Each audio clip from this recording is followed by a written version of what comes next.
मित्रांनो, ही आहे माझी मेथीची भाजी. तर ही मेथीची भाजी जी आहे ती 100% ऑर्गॅनिक आहेत का? तर नाहीत. तर ही 30% ऑर्गॅनिक आहेत, बाकीची 70% रासायनिक आहेत.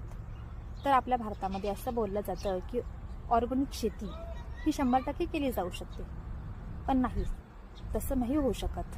तर ऑर्गॅनिक शेती म्हणजे काय?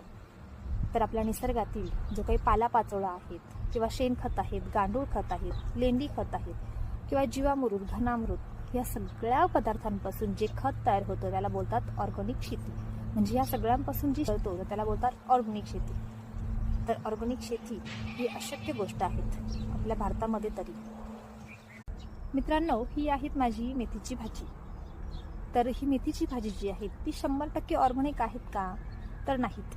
तर ही 30% ऑर्गॅनिक आहेत, बाकीची 70% रासायनिक आहेत. तर आपल्या भारतामध्ये असं बोललं जातं की ऑर्गॅनिक